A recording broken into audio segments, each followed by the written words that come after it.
Silver জেলের নির্মাণে সে সময় খরচ হয় 5,17,000 টাকা। এর মুখ্য ভবনটি বানানো হয় লাল ইট দিয়ে। টানা 10 বছর সময় নিয়ে 1906 সালের 10ই মার্চ জেল তৈরির কাজ সম্পন্ন হয়।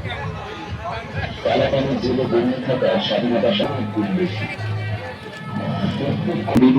ঘন্টার পর ঘন্টা চলত চাবুকাঘাত। আর শুধুমাত্র সর্ষে পেশাইয়ের পরেই কয়েদিদের ছেড়ে দেওয়া হতো না, তারপর তাদের দিয়ে তৈরি করে দিত নারকেল দড়ি, কার্পেট এবং তোরালের মতো আরো অনেক কিছু।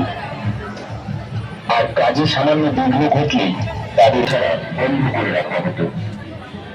শীতের কারণা সহ্য করতে না পেরে কেউ অনাহারে মারা যেত, আর কেউ তাদের কাছে আর অন্য কোনো রাস্তাও ছিল না। ক্ষুধার্ত থাকার চেয়ে এই ঘাসের তৈরি সবজি খেয়ে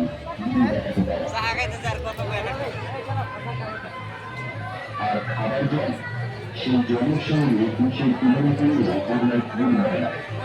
বিষাক্ত পোকামাকড়ে ভর্তি জল রাখাবেন কর্মীদের জন্য জেলের ভিতর কোনো শৌচালয় তৈরি করা হয়নি। তাদের প্রত্যেকের শ্রেণীর ভিতর করে পাত্র রাখা থাকত। একটি পাত্রে খাবার সময়